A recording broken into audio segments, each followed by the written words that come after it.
I'm going to show you something so terrible that it made me lose sleep for 3 weeks straight. A 2,000-year-old book that reveals the real reason why certain families control all the world's wealth, why they're obsessed with genetics, and why they want to reduce the global population by 90%. They're not human. They never were. And the proof has been hiding in plain sight since 300 BC. What you're about to learn will make you question everyone in power, every major corporation, every government decision. Because the Book of Jubilees doesn't just predict the future, it reveals that our present is being controlled by the descendants of giants. And they remember what happened the last time God tried to wipe them out. Before the flood, before Noah, before civilization as we know it, the earth belonged to them, the Nephilim. Hybrids created when 200 of God's most powerful angels defied heaven itself for human women. The Book of Jubilees gives us their exact genealogy. Zemjaza's children became the rulers of the earth. Azazel's offspring mastered warfare and metallurgy. Barakel's descendants controlled the stars and seasons. But here's what Sunday school never taught you. These weren't just big people, they were genetic abominations. The book describes them as consuming the labor of all the sons of men.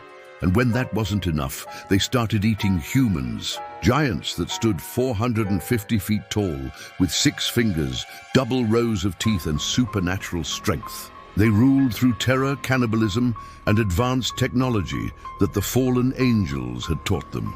And when God saw what they had done to his creation, he didn't just flood the earth, he declared eternal war on their bloodline.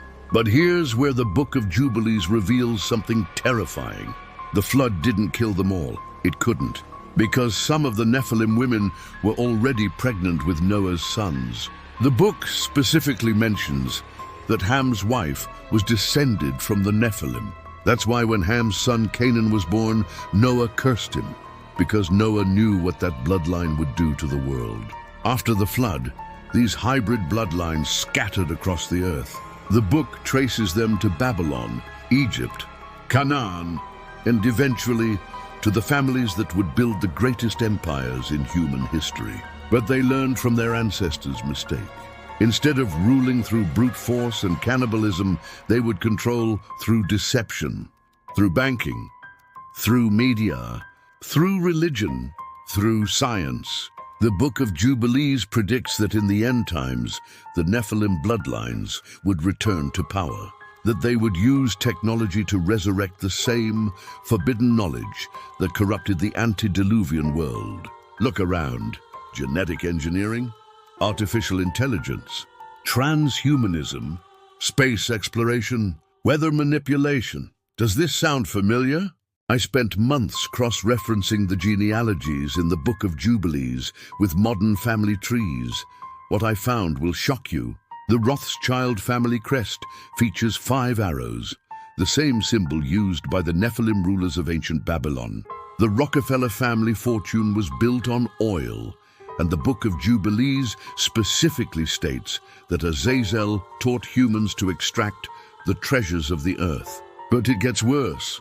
These families aren't just wealthy, they're obsessed with genetics. The Rockefeller Foundation funded eugenics research. The Rothschilds financed the Human Genome Project. Bill Gates talks openly about population reduction.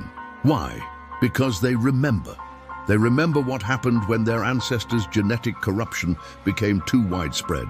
They remember the flood, and they're trying to prevent it from happening again. The COVID vaccines, the fertility decline, the push for digital IDs. It's not about control, it's about survival. They're trying to eliminate the pure human bloodlines before God judges them again. The Book of Jubilees predicts that in the final Jubilee, the Nephilim will attempt to corrupt all flesh, just like their ancestors did. And we're living through that corruption right now. In 2010, scientists discovered that some humans carry anomalous DNA sequences that don't match any known primate evolution.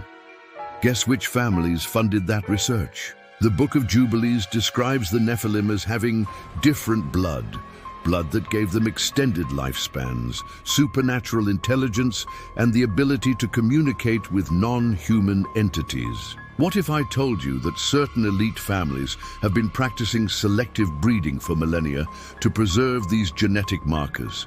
That the old money families aren't just wealthy, they're genetically different. The book states that in the end times, the Nephilim would reveal themselves. They would stop hiding behind human institutions and openly claim their dominion over the earth. Look at the World Economic Forum. Look at the UN Agenda 2030. Look at the push for transhumanism. They're not trying to improve humanity. They're trying to replace it. Because the Book of Jubilees reveals the final truth. The war between the seed of the woman and the seed of the serpent never ended. It just went underground. The book operates on precise 49-year cycles. We're currently in year 5995 since creation. That means we have 5 years before the completion of the 6,000-year cycle. But here's the terrifying part. The Book of Jubilees predicts that in the final years, the Nephilim Bloodlines will make their move. They'll attempt to corrupt human DNA through technology, create AI consciousness, and establish a one-world government. Everything happening right now, the pandemic, the digital currency, the climate agenda, the space race, it's all connected. It's all been planned for thousands of years. I have the genealogical charts. I have the genetic evidence.